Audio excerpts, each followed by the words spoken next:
Aris dan Maya, pasangan yang tak kunjung dikaruniai anak, menemukan secercah harapan di panti asuhan terpencil. Mereka mengadopsi Adit, seorang anak dengan mata yang polos namun menyimpan misteri kelam. Sejak Adit hadir, rumah mereka yang semula sunyi kini dipenuhi teror. Bisikan-bisikan aneh, bayangan yang melintas, hingga kekuatan tak kasat mata mulai mengancam. Mereka tak menyadari Adit bukanlah anak biasa. Ia adalah jawaban atas doa mereka, sebuah janji mengerikan yang menyeret mereka ke dalam dunia kegelapan yang tak terbayangkan.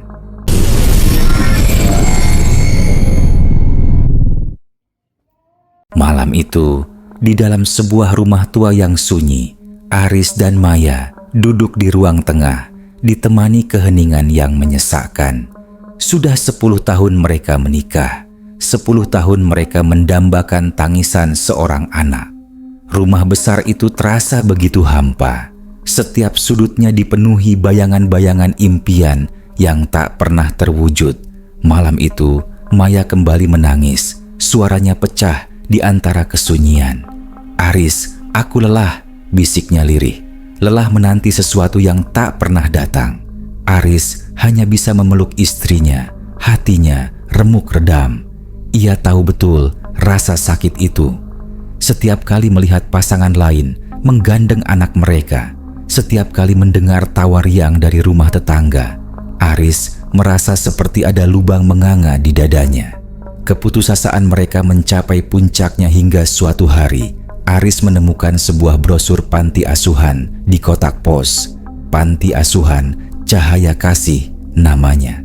Lokasinya terpencil, jauh di pinggir kota, dikelilingi hutan lebat yang kabarnya menyimpan banyak cerita misteri.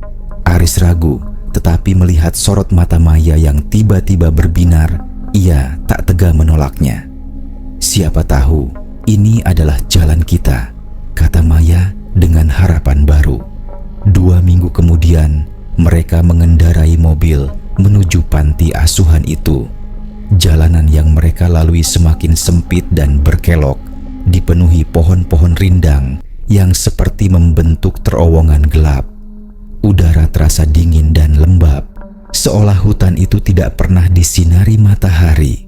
Di panti asuhan, mereka disambut oleh seorang pengurus tua yang ramah, namun matanya memancarkan kesedihan yang sulit diartikan. Setelah proses yang panjang, mereka dipertemukan dengan seorang anak laki-laki berusia 5 tahun bernama Adit. Adit memiliki sepasang mata yang besar dan hitam pekat menatap mereka dengan tatapan polos yang menghanyutkan. Ada sesuatu yang aneh dari anak itu. Ia jarang berbicara, dan saat berbicara, suaranya pelan nyaris tak terdengar. Namun, Maya langsung jatuh hati. Ia melihat kesamaan dalam kesendirian Adit dengan dirinya. "Kita akan bawa dia pulang," putus Maya mantap, dan Aris tidak bisa membantah. Proses adopsi berjalan lancar, terasa terlalu lancar, bahkan mencurigakan. Pengurus panti hanya tersenyum tipis saat menyerahkan dokumen Adit, seolah ada beban yang terangkat dari pundaknya. "Jaga dia baik-baik," katanya. Suaranya bergetar. Dia adalah anak yang istimewa. Sepanjang perjalanan pulang, Adit hanya diam, duduk di kursi belakang sambil menatap keluar jendela. Tatapan matanya lurus, seolah ia melihat sesuatu di balik pepohonan yang gelap. Aris berkali-kali melirik dari kaca spion, mencoba mencari tahu apa yang dipikirkan anak itu. Tetapi, hanya keheningan yang dia dapatkan. Sesampainya di rumah, Maya langsung menyiapkan kamar Adit. Kamar yang selama ini hanya jadi gudang, kini dihias dengan tema superhero. Namun, Adit tidak menunjukkan reaksi apa-apa. Dia hanya masuk ke kamar, duduk di sudut, dan menatap dinding kosong. Malam pertama itu, Aris dan Maya berharap ada keajaiban. Namun, yang ada hanya keanehan. Aris mendengar suara langkah kaki kecil di tengah malam. Tetapi saat ia memeriksa, kamar Adit kosong. ia menemukan Adit di ruang tengah, berdiri di depan cermin besar, menatap pantulannya dengan ekspresi datar yang tidak wajar. Aris memanggilnya, dan Adit hanya menoleh, matanya memancarkan kilatan aneh yang membuat bulu kuduk Aris berdiri. Kilatan itu hilang secepat datangnya, digantikan lagi oleh tatapan polos yang sama. Aris berusaha mengusir pikiran buruknya. Ia meyakinkan diri bahwa ini hanya kecemasan wajar dari seorang anak yang baru pindah rumah. Ia menggendong Adit kembali ke kamar, tetapi sepanjang malam itu ia merasa ada sesuatu yang mengawasinya, sesuatu yang tidak terlihat. Malam itu, keheningan di rumah mereka terasa berbeda. Bukan lagi keheningan hampa, melainkan keheningan yang penuh dengan bisikan tak terlihat. Hari-hari berlalu dan keanehan Adit semakin kentara. Sejak kedatangannya, Maya merasakan rumah mereka menjadi lebih dingin, seolah ada aliran udara beku yang tak kasat mata. Barang-barang sering berpindah tempat sendiri, jendela yang sudah tertutup rapat bisa tiba-tiba terbuka di pagi hari. Aris mencoba bersikap logis, menyalahkan angin atau usangnya rumah. Namun, satu kejadian membuat logikanya goyah. Suatu malam, ia sedang membaca buku di ruang kerja saat ia mendengar suara lirih dari kamar Adit.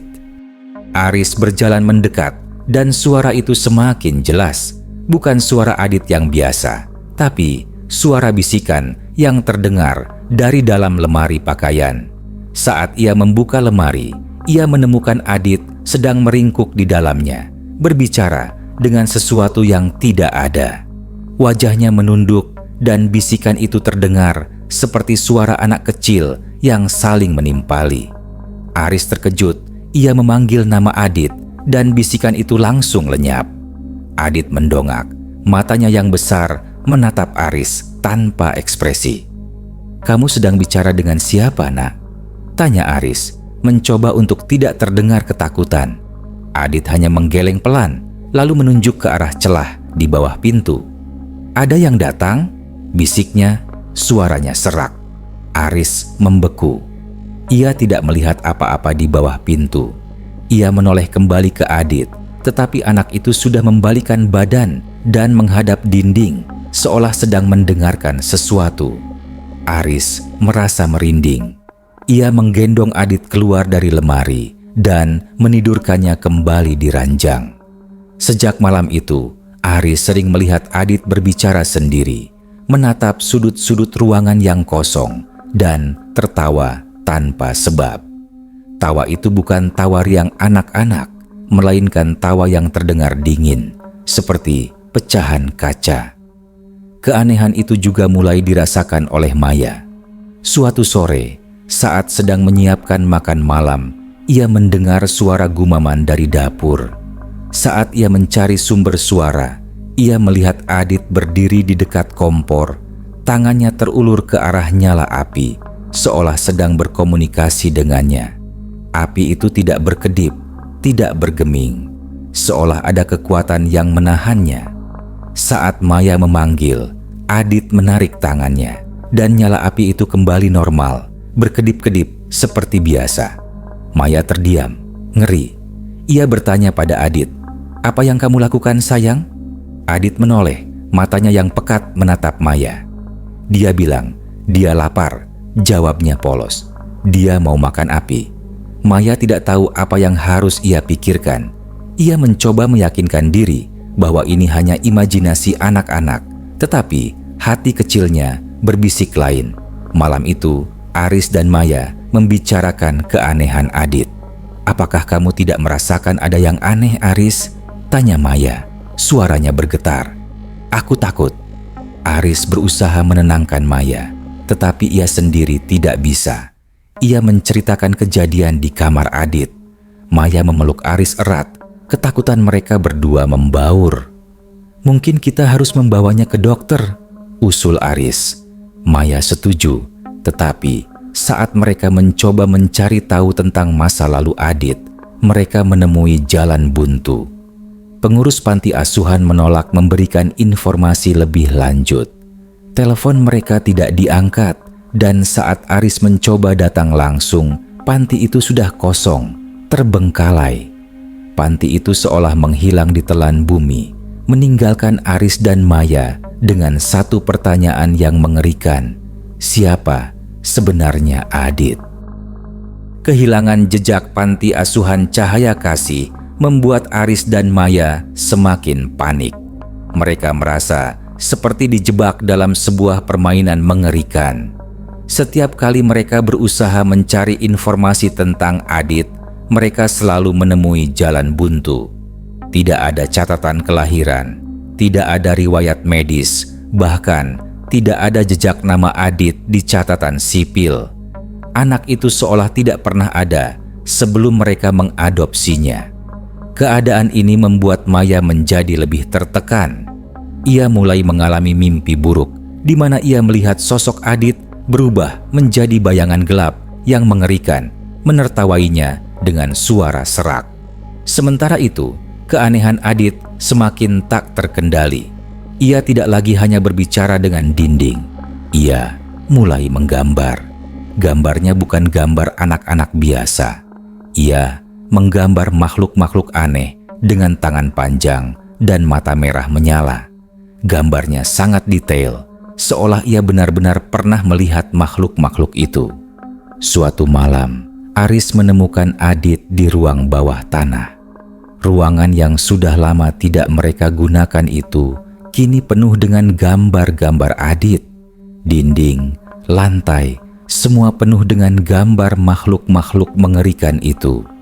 Di tengah ruangan, Adit sedang duduk, tangannya menggenggam sebilah kapur, menggambar dengan cepat. Saat Aris memanggilnya, Adit menoleh. Matanya tidak lagi polos, matanya menyala merah, dan suara tawa yang dingin itu kembali terdengar. Tawa itu memenuhi ruangan, membuat Aris merasa tuli. Aris mundur, ketakutan yang sesungguhnya mulai merayapinya. Ia melihat kapur di tangan Adit, dan tiba-tiba ia menyadari ada yang aneh. Kapur itu seolah bergerak sendiri, menggambar dengan cepat tanpa dikendalikan oleh Adit.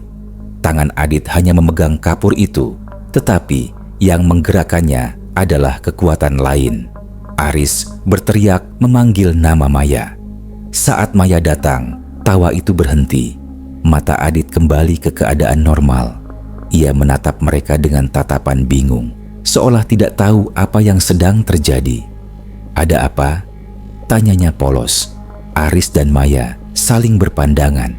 Mereka tahu ini bukan lagi tentang anak-anak yang aneh. Ini adalah sesuatu yang lain, sesuatu yang jahat. Aris mencoba mencari bantuan ke paranormal, tetapi tidak ada yang mau membantu. Mereka semua merasakan aura gelap yang kuat di sekitar rumah Aris. Seorang paranormal tua bahkan langsung pergi saat ia merasakan keberadaan Adit. "Anak itu bukan dari sini," bisiknya sebelum pergi. "Ia adalah portal." Kata-kata itu membuat Aris dan Maya merinding. Mereka mulai melihat Adit dengan cara yang berbeda.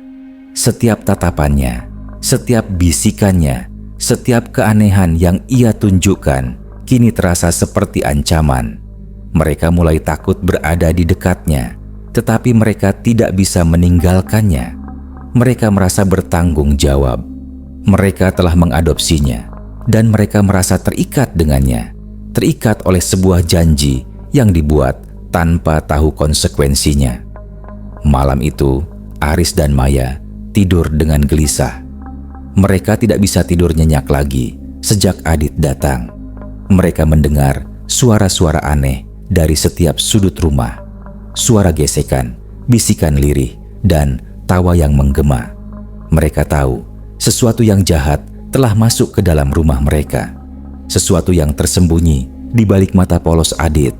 Mereka menyadari mereka tidak hanya mengadopsi seorang anak, tetapi juga mengundang sesuatu yang mengerikan ke dalam kehidupan mereka. Kepanikan Aris dan Maya mencapai puncaknya. Mereka merasa terperangkap di dalam rumah mereka sendiri. Teror yang mereka rasakan semakin nyata dan tak terbantahkan.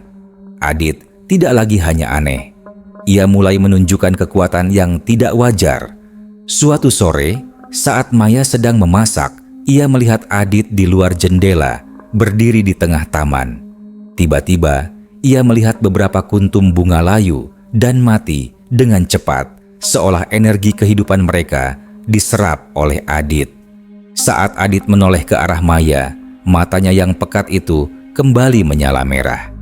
Maya berteriak ketakutan dan ia berlari menjauh dari jendela. Di malam hari, teror itu semakin intens. Mereka tidak bisa tidur karena suara-suara dari kamar Adit terus menggema.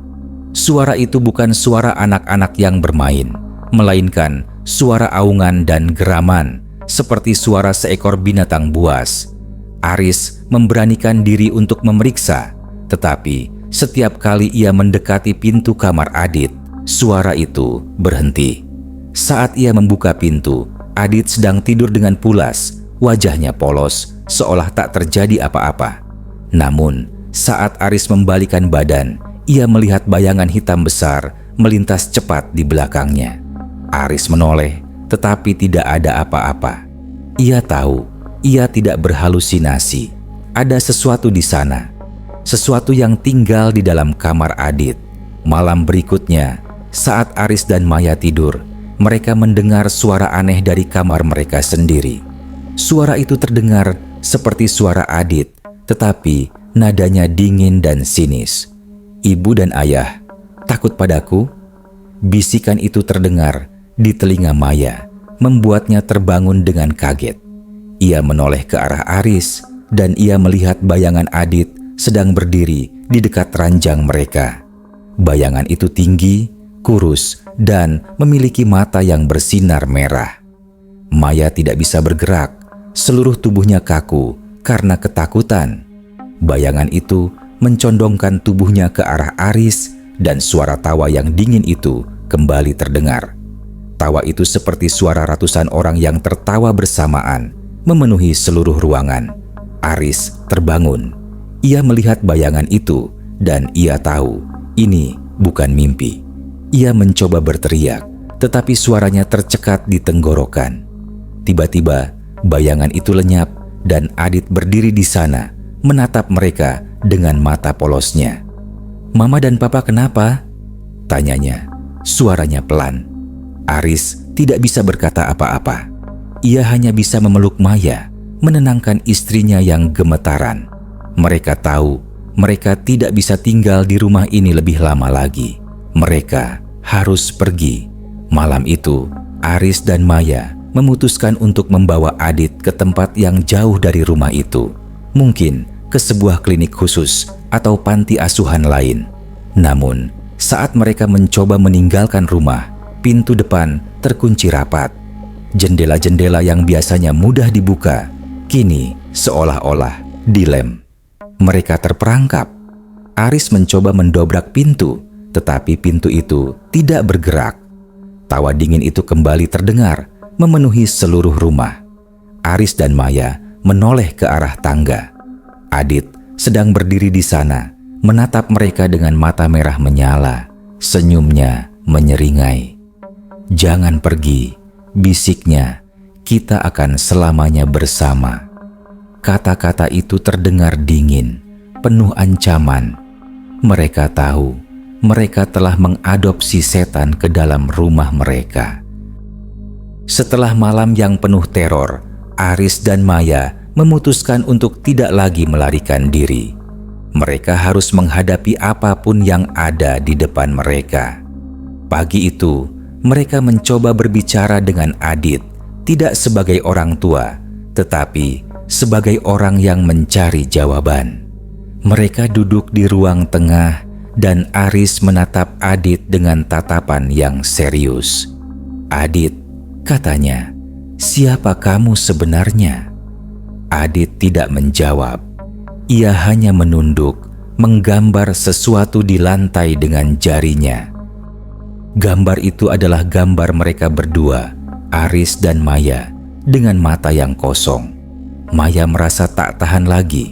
Ia meraih tangan Adit dan ia melihat sesuatu yang mengerikan. Di telapak tangan Adit terdapat luka bakar berbentuk simbol aneh. Simbol yang sama dengan yang ia lihat di lemari panti asuhan saat ia membereskan baju Adit. Simbol yang tidak mereka sadari sebelumnya. "Apa ini?" tanya Maya. Suaranya bergetar. Adit mendongak dan matanya tidak lagi merah, tetapi hitam pekat, tanpa pupil. "Ini adalah perjanjian," bisiknya. Suaranya bukan lagi suara anak-anak, melainkan suara serak dan berat, seperti suara makhluk purba. Perjanjian yang dibuat oleh mereka yang menginginkan apa yang seharusnya tidak mereka miliki. Aris dan Maya terdiam, ketakutan. "Aku adalah jawaban atas doa kalian," lanjut suara itu. "Jawaban yang kalian minta tapi tidak kalian pahami. Kalian menginginkan seorang anak dan aku datang."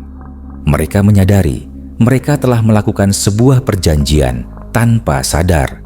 Perjanjian dengan kekuatan jahat. Panti asuhan itu, panti yang menghilang, adalah sebuah tempat pemujaan. Pengurus panti itu, ia bukan pengurus, tetapi seorang penyihir yang memberikan tumbal. Tumbal itu adalah Adit. Adit bukan anak-anak. Ia adalah sebuah entitas jahat yang disalurkan ke tubuh seorang anak. Entitas itu mencari orang tua, orang-orang yang menginginkan anak dengan sangat putus asa, yang rela melakukan apa saja. Dan mereka, Aris dan Maya, dengan putus asa mereka, telah mengundang entitas itu ke dalam hidup mereka. "Kamu adalah setan," bisik Maya. Air matanya menetes. Entitas di dalam tubuh Adit tersenyum. "Setan? Manusia memiliki banyak nama untuk kami. Aku adalah keinginan yang paling gelap. Aku adalah pengabul doa. Aku datang saat kalian memanggil." Tiba-tiba, seluruh ruangan bergetar. Lampu-lampu berkedip-kedip. Barang-barang beterbangan di udara. Gambar-gambar mengerikan yang digambar Adit di ruang bawah tanah kini muncul di dinding ruang tengah, seolah ada tangan tak terlihat yang melukisnya. Suara bisikan kembali terdengar, bukan hanya satu, tetapi banyak. Bisikan yang memuja, bisikan yang menyeramkan. Di tengah kekacauan itu, Aris melihat sesuatu di atas perapian. Sebuah foto pernikahan mereka yang sudah 10 tahun tergantung di sana. Di dalam foto itu, terdapat bayangan Adit di belakang mereka, tersenyum dengan mata merah. Ia sudah ada di sana, bahkan sebelum mereka mengadopsinya. Ia sudah mengawasi mereka, menunggu waktu yang tepat untuk masuk ke dalam hidup mereka. Maya berteriak. Ia melihat wajah Aris di dalam foto itu berubah menjadi wajah yang penuh ketakutan. Aris menoleh melihat Maya, dan di matanya Maya melihat bayangan merah yang sama. Aris dan Maya menyadari kebenaran yang mengerikan itu. Bayangan di foto pernikahan mereka, mata merah yang dilihat Maya di mata Aris, semua itu bukan kebetulan. Entitas jahat itu tidak hanya masuk ke dalam rumah mereka, tetapi juga ke dalam diri mereka. Sejak mereka menandatangani dokumen adopsi, sejak mereka mengucapkan janji untuk mengasuh Adit, mereka telah terikat. Mereka telah menjadi bagian dari ritual mengerikan itu. Aris bukanlah Aris lagi. Maya juga bukan Maya lagi. Mereka adalah wadah, sama seperti Adit. "Kalian tidak bisa lari," suara Adit menggema di seluruh ruangan. "Kalian adalah ayah dan ibuku. Kita adalah satu keluarga." Aris mencoba melawan. Ia mencoba mengendalikan tubuhnya, tetapi ia tidak bisa. Ia merasakan kekuatan lain di dalam dirinya, kekuatan yang jahat yang menguasai pikirannya. Ia merasakan bisikan-bisikan dingin yang memintanya untuk melakukan hal-hal yang mengerikan. Maya juga merasakan hal yang sama. Kengerian itu semakin menjadi-jadi saat mereka melihat bayangan-bayangan di dalam rumah mulai bergerak. Bayangan-bayangan itu keluar dari sudut-sudut ruangan, mengambil wujud makhluk-makhluk mengerikan yang sama dengan yang digambar Adit. Mereka berdiri di sekitar Adit, menatap Aris dan Maya dengan mata merah yang menyala. Di tengah kekacauan itu, Aris melihat ke arah Adit. Ia melihat sesuatu yang berbeda di mata anak itu. Ada secercah kesedihan, ketakutan yang mendalam. Aris menyadari Adit yang sesungguhnya, anak laki-laki yang mereka adopsi, juga terperangkap di dalam tubuhnya sendiri. Ia adalah korban, sama seperti mereka. Entitas jahat itu telah menjadikannya wadah sejak lama, sejak ia masih bayi, dan memaksanya untuk melakukan hal-hal yang mengerikan. Aris mencoba untuk berbicara, tetapi yang keluar dari mulutnya adalah suara serak dan tawa yang dingin. Ia tidak bisa melawan. Suara-suara dari bayangan itu semakin keras, memuji dan menyembah Adit. Aris dan Maya hanya bisa terdiam. Tubuh mereka kaku, pikiran mereka terperangkap di dalam cangkang mereka sendiri. Mereka menjadi boneka, ditarik oleh benang-benang tak terlihat. Wajah mereka berubah menjadi senyum yang menyeramkan. Mata mereka berubah menjadi merah. Aris mencoba untuk berteriak, untuk meminta tolong, tetapi yang keluar hanyalah tawa. Tawa mereka berdua membaur dengan tawa Adit, menciptakan paduan suara yang mengerikan. Malam itu, di dalam rumah yang angker, teror berakhir. Tidak ada lagi yang melawan. Aris, Maya, dan Adit kini menjadi satu kesatuan. Satu keluarga yang mengerikan, terikat dalam sebuah perjanjian yang tak terhindarkan. Mereka adalah penjaga portal, pintu gerbang bagi makhluk-makhluk mengerikan dari dunia lain. Rumah itu yang dulunya sunyi dan hampa, kini dipenuhi dengan suara-suara tawa yang dingin dan bisikan-bisikan yang menyeramkan. Kisah ini bukan hanya sebuah cerita. Ini adalah peringatan tentang keinginan yang terlalu besar, peringatan tentang perjanjian yang tak terlihat. Karena di luar sana, di antara kita, mungkin ada sosok-sosok yang terlihat polos, menatap kita dengan mata yang besar, menunggu waktu yang tepat untuk mengklaim kita sebagai bagian dari keluarga mereka. Dan kita, dengan keputusasaan kita, tanpa sadar, mungkin saja telah membuka pintu bagi mereka. Teror telah usai, namun keheningan yang datang bukanlah kelegaan. Aris dan Maya kini menjadi bagian dari kegelapan yang mereka undang. Rumah itu yang dulu sunyi, kini hidup dengan bisikan-bisikan dingin dan tawa yang menggema, menjadi gerbang bagi dunia lain. Kisah mereka berakhir di sana, bukan sebagai korban, melainkan sebagai penjaga. Mereka adalah peringatan bahwa harapan yang terlalu besar bisa menjadi jerat, dan terkadang doa yang terkabul adalah kutukan yang paling mengerikan.